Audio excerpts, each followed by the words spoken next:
Bismillahirrahmanirrahim. Assalamu alaikum student. This is the lecture of class 7. Date is 3rd July 2020. Day is Friday. Maths chapter 12. Introduction हम page 150 का half page कर चुके थे और half page हमने आज start करना है. पेज 150 से 153 तक आज हमने करना है.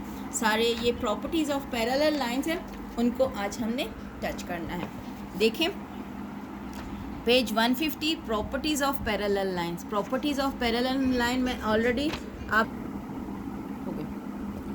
प्रॉपर्टीज़ ऑफ पैरेलल लाइंस अब हमने पैरेलल लाइंस में आपको करा चुकी हूँ, इस तरह का सारा करा चुकी हूँ, लेकिन मैं आपको एक दफ़ा फिर समझा देती हूँ. ये जितनी भी आपके पास एंगल्स हैं ये आपको मैयर ख़ुद से करनी है. मैं आपको सिर्फ इसका बताऊँगी कि ये क्यों इतने ज़्यादा मैयर करने को एंगल कहें.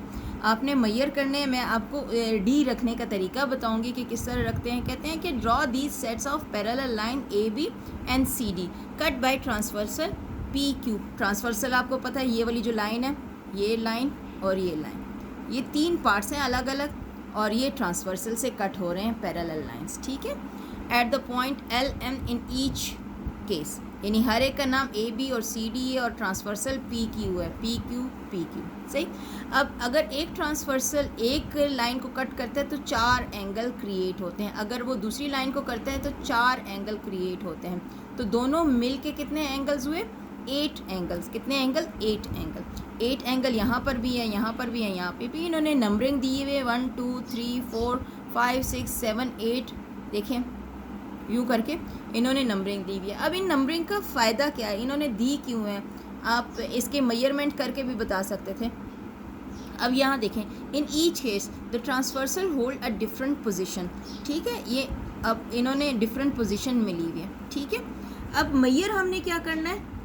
Angle 1 2 3 4 5 6 7 8 in each case and complete the table.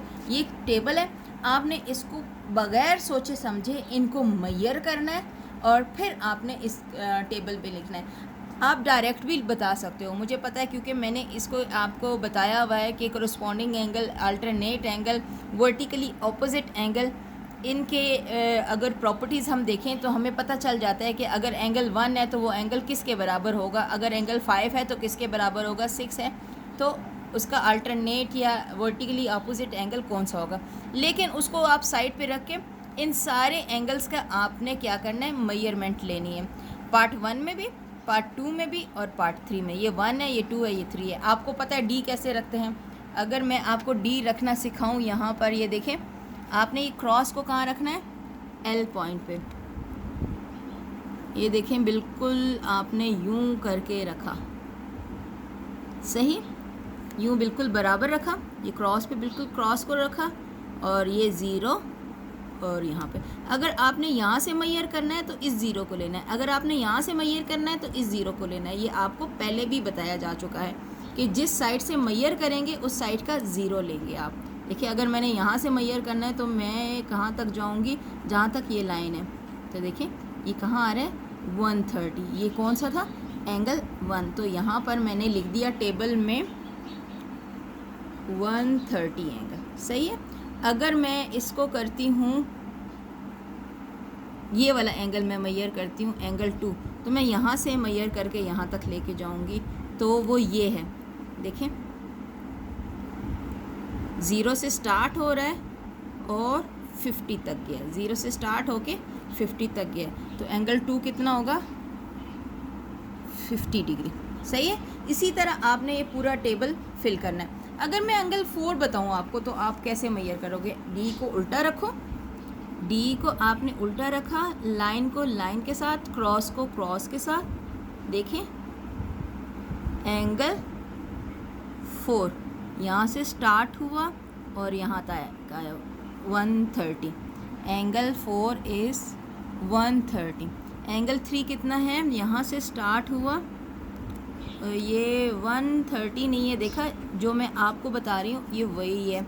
हमने 4 का कहाँ से स्टार्ट करना है? यहाँ से स्टार्ट करना है. जहाँ से स्टार्ट होगा वो क्या होगा? 0 होगा. यहाँ से स्टार्ट किया मैंने, 0 से कहाँ तक आया? 50 तक. और एंगल 3 को देखो, 0 से ही स्टार्ट करना है. 0 से आपने स्टार्ट किया ज़ीरो से स्टार्ट करके एरो तक लेकर आओ, ठीक है। ये आ गया 130, एंगल 3 130, ठीक है। और सेम इसको भी आपने ऐसे ही मेजर करना है, आपने ये टेबल पूरा फिल करना है, पूरा फिल करना है। अब इसके क्या फ़ायदा क्या है, जस्ट आपको ये बताना है कि कौन सा एंगल किसके इक्वल होता है। अब यहाँ देखें, हमारे पास, मैंने आपको पहले भी बता चुकी हूँ कि हमारे पास जो कोरस्पॉन्डिंग एंगल होते हैं वो साइज़ में सेम होते हैं, अल्टरनेट एंगल वो साइज़ में सेम होते हैं, वर्टिकली अपोजिट एंगल वो साइज़ में सेम होते हैं, ठीक। अब यहाँ अगर हम आते हैं पेज 151 पे, in each set compare angle 1 angle 5 4 and 8, 1 और 5 को कंपेयर करो, 4 और 8 को कंपेयर करो।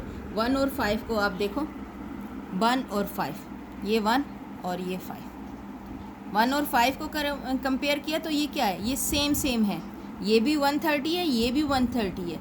और ये कौन से एंगल्स हैं, कोरस्पॉन्डिंग एंगल, जिनकी डायरेक्शन और साइज़ सेम होता है, ठीक है। इसी तरह और कौन से कोरस्पॉन्डिंग एंगल हैं, 2 and 6, मैं बोलती जाती हूँ, आप अपनी फिगर को देखते जाएं।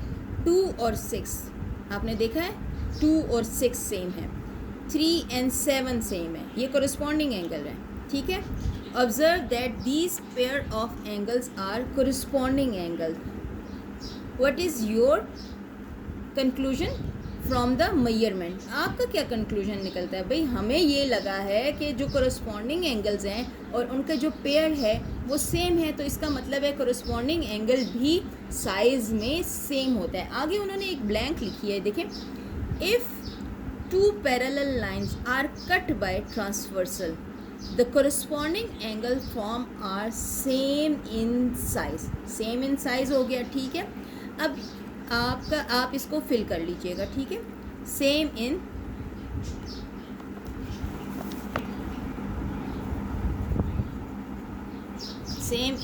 साइज आ गया।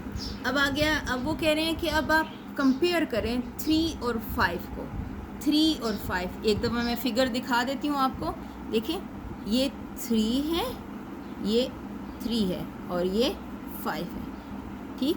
ये कौन से एंगल हैं, अल्टरनेट एंगल, कौन से एंगल, अल्टरनेट, यूं और यूं कटा है और यूं, तो ये वाला अल्टरनेट होगा इसके। ये मैंने आपको लास्ट लेक्चर में भी बड़े अच्छे से बताया है, उस लेक्चर को भी दोबारा देख सकते हैं। ये अल्टरनेट है और ये alternate angle are also same in size but opposite in direction. देखो ये नीचे की तरफ है और ये ऊपर की तरफ है, ऑपोजिट डायरेक्शन होती है बट सेम इन साइज, ठीक है। इनको कौन से एंगल्स कहते हैं, अल्टरनेट, और ये अल्टरनेट कहते हैं, और ये दोनों भी साइज़ में सेम होते हैं। तो ये क्या कहते हैं हमें, अगर हम इस ब्लैंक को देखें, if the transversal intersect 2 parallel lines the alternate angle are same in size, ये भी क्या आएगा, सेम इन साइज। अगर आप यहाँ पे पेयर्स देखें, 3 और 5 फिगर को देखें सेम है, एज वेल एज 4 and 6 भी सेम है, ठीक है। तो ये अल्टरनेट थे इसलिए सेम आ गए, ठीक है। अब इन्होंने जो एक चीज़ नहीं बताई हुई वो मैं आपको बता देती हूँ। अगर आप फिगर को देखें और मैं इसमें आपको वर्टिकली अपोजिट एंगल बता देती हूँ, वर्टिकली अपोजिट एंगल मैं आपको करा चुकी हुई हूँ, ये देख लें इस कट को जो मैं आपको बताती हूँ। अगर 2 लाइन आपस में कट करते हैं, ठीक है, तो जो आमने सामने वाले एंगल्स होंगे वो सेम होंगे, ये नहीं, अगर ये 1 है, ये 2 है, ये 3 है, ये 4 है, 1 2 3 and 4, 1 will be equal to 2, 3 will be equal to 4, ये वर्टिकली अपोजिट एंगल है। तो ये जो हमारे पास आ रही है फिगर, इसमें वर्टिकली अपोजिट एंगल कौन सा है, 1 3 का है, 4 2 का है, 5 7 का है, 6 8 का वर्टिकली अपोजिट एंगल है, ठीक है। तो और इसके अलावा आपको मैं बता दूं, जो अगर ये ट्रांसवर्सल है तो ये वाला 3 और 4 को मैं ऐड करूंगी तो किसके बराबर आएगा, जाहिर है देखो स्ट्रेट लाइन है, 3 और 4 ऐड हुआ है तो कितने के बराबर हो रहा है, 180 के। और अगर मैं 4 और 5 को ऐड करूंगी तो वो भी 180 के बराबर आएगा, क्योंकि 4 = 6 है, 4 = 6 है। अगर 4 को मैं यहाँ लगाऊंगी तो ये कितना हो जाएगा, 180। तो अगर मैं यहाँ इसको रखूँगी तो इन दोनों के भी 180 होगा। तो इसका मतलब है अगर ये ट्रांसवर्सल वो पैरेलल लाइन है और ये ट्रांसवर्सल कट करें तो ये वाले एंगल, ये वाले एंगल, या ये और ये, या ये और ये इंटीरियर एंगल को अगर हम सम करते हैं दो का, इन दोनों का, इन दोनों का या इन दोनों का, तो वो 180 के बराबर होगा। सही है, तो इस ब्लैंक को देखते हैं। If the transversal intersect two parallel lines the sum of interior angle on the same side of the transversal is equal to 180। ठीक है, ये मैंने आपको बताया ट्रांसवर्सल के एक साइड पे। मैं यहाँ पे आपको दोबारा बता देती हूँ। देखिए ट्रांसवर्सल के एक साइड पे ये और ये 180 है, ट्रांसवर्सल की दूसरी साइड पे देखो 180। ट्रांसवर्सल के अगर हम यूं करके भी ऐड करें तब भी 180 आता है, यूं करके ऐड करें तब भी 180 आता है, लेकिन इनके ब्लैंक के मुताबिक एक साइड पे जो हो ट्रांसवर्सल के या तो राइट पे हो या लेफ़्ट पे हो इंटीरियर एंगल, तो वो 180 के बराबर होंगे। ठीक है, ये तो थी हमारे पास इसकी कुछ प्रॉपर्टीज़। आपको मैंने काम दिया है कि जो पेज 150 है इस पे जो एंगल्स हैं वो आपने मेजर करके इसको फिल करना है। ठीक है, ये कोई इतना बड़ा काम नहीं है, जस्ट डी उठानी है, इनको मेजर करना है। देखो मैंने आपके सामने 4 एंगल कर लिए, जो बाकी बचे हैं वो आपने करने हैं। ठीक, ये आपका काम है, ये आपने करना है, ये बुक वर्क है, कॉपी वर्क नहीं है, ये बुक वर्क है। अब ज़रा आ जाएँ एग्ज़ाम्पल नंबर 1 पे। एग्ज़ाम्पल नंबर 1 कह रही है, इसको मैं कर देती हूँ प्लीज़। ये देखें example number 1, in the given figure A B is parallel. ये किसका निशान है? पैरेलल का निशान है। ए बी पैरेलल है सी डी के। If angle 1 is 150 find the other angle. अब इसमें एक एंगल दिया हुआ है और कह रहे हैं बाकी एंगल फाइंड करें। दिखने में बहुत आसान है कि angle 1 will be equal to angle 5। क्यों? कोरस्पॉन्डिंग एंगल है। Angle 1 will be equal to angle 5, angle 1 will be equal to angle 3। क्यों? Vertically opposite angle. ठीक है, एंगल 2 कैसे पता चलेगा? 1 + 2 कितने होते हैं? 180। 180 में से अगर ये 1 वाला निकाल दूँ तो 2 वाले एंगल का मुझे पता चल जाएगा। अगर मुझे 2 पता चल जाता है तो मुझे सीधा 6 पता चल जाता है। अगर मुझे 6 पता चल जाता है तो मैं 7 यूँ करके 180 से निकाल लूँगी। 7 पता चल जाएगा। 7 पता चलेगा तो ये 7, 5 और 1 सेम था, तो जो 5 होगा वही 7 होगा। इन दोनों को ऐड करो तो 180 आता है। 180 में से 5 वाला निकाल दो तो 8 वाला आ जाएगा। यानी एक एंगल हमारे पास मौजूद हो तो बाकी एंगल हम इजीली फाइंड कर सकते हैं। देख लें आप, ये बहुत सारे क्वेश्चन मैं करा चुकी हूँ आपको क्लास में भी। Angle 3 is equal to angle 1। क्यों? Angle 3 is equal to angle 1। क्या रीज़न देंगे? Vertically opposite angle. ठीक है, और एंगल 3 क्या है? 55। अगर एंगल 1 55 डिग्री है तो 3 भी 55 डिग्री होगा। और वो कहते हैं 3 और 4 को ऐड करो। 3 और 4 को ऐड करो तो कितने के बराबर होगा? 180 के। इन्होंने दिया है 3 और 4 को ऐड करें तो 180 है। 3 मालूम है, उसकी वैल्यू डाली, उसको दूसरी साइड पे मूव किया, माइनस में आ गया। 180 से 55 माइनस किया तो 125। तो एंगल 4 कितना आया? 125। अगर एंगल 4 125 है तो 8 भी 125 हुआ। क्यों? क्योंकि ये कोरिस्पॉन्डिंग एंगल है। अगर 4 125 है तो 2 कितना हुआ? 125। क्यों? वर्टिकली अपोजिट एंगल है। अगर 8 125 है तो 6 भी 125 हुआ। क्यों? वर्टिकली अपोजिट एंगल है।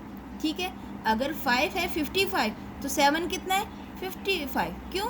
वर्टिकली अपोजिट एंगल है। ये सारे आपके पास रीजंस लिखे हुए हैं और इसी तरह आपने करना है। अगर आप लोगों को लॉ याद हो जाता है कि वर्टिकली अपोजिट क्या शक्ल है, कोरिस्पॉन्डिंग एंगल क्या शक्ल है, अल्टरनेट की क्या शक्ल है, तो ये सवाल करना कोई मुश्किल नहीं है। ये अभी मैंने आपको करा दिया कैसे करना है।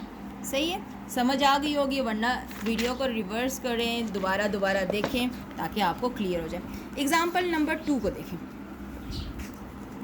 ये एग्ज़ाम्पल नंबर 2 कहते हैं इन the given figure LM is parallel to BC। LM is parallel to BC। ये BC ये है। ठीक है, ये दोनों पैरेलल हैं। और एंगल कहाँ पे बना है? ABC, जो बीच वाला होता है उस पे एंगल होता है। ABC 53, यानी B पे 53 का एंगल है और C पे 65 का एंगल है। Find X and Y। बड़ा आसान सा है, आपको भी पता है कैसे करना है, हमें भी पता है कैसे करना है। चलो जी देख लेते हैं हम इसको।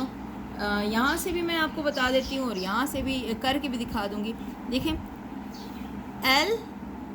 LAB X है, ठीक है, अगर ये देखें और ये इसको एक्सटेंड कर लें, अगर ये पैरेलल है तो यूँ करके जा सकती है, और अगर ये साइड को मैं यूँ कर लूँ तो ये एक ट्रांसवर्सल बन गया।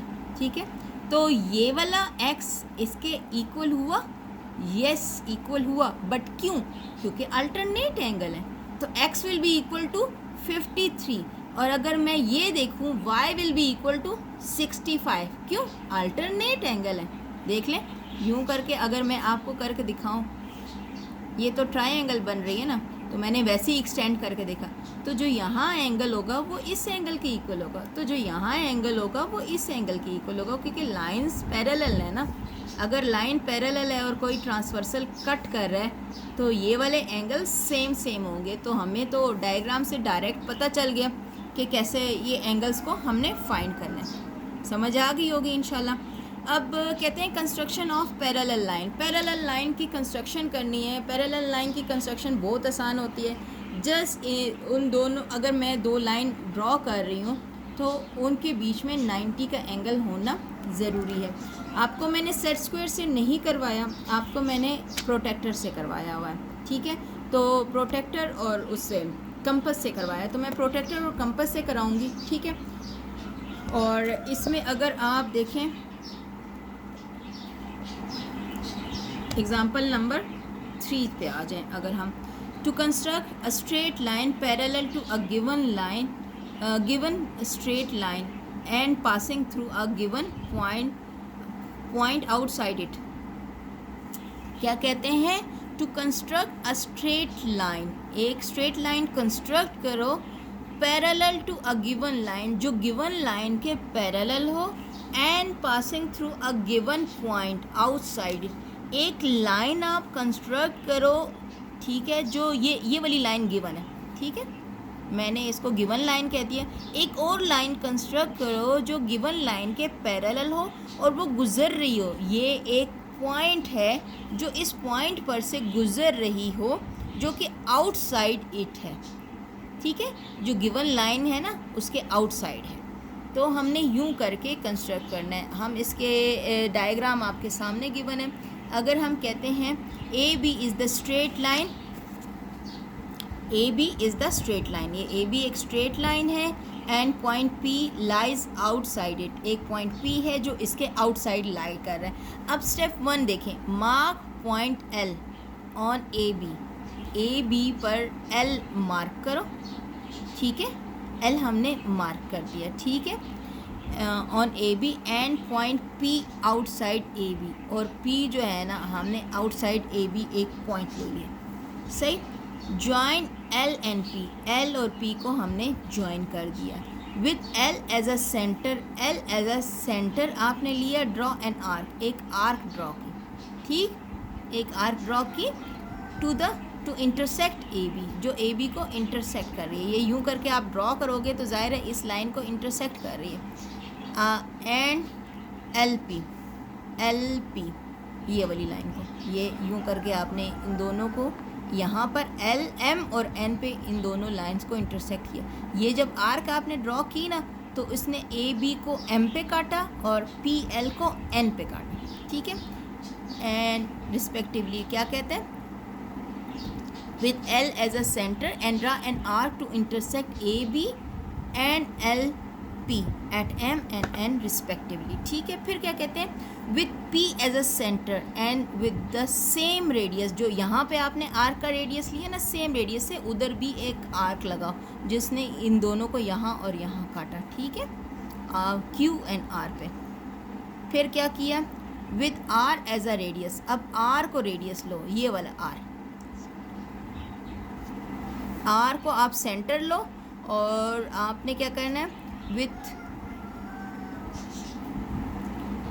ओके, ये क्या कह रहे हैं, with P as a centre and with the same radius हमने ड्रॉ की से क्यू, और हमारे पास आ गया क्यू एंड आर आ गया। अब क्या कह रहे हैं, with R as a centre and with the radius equal to M and N, जो आर्क थी ना हमारे पास ये वाली, उसके इक्वल हमने रेडियस ले लिया।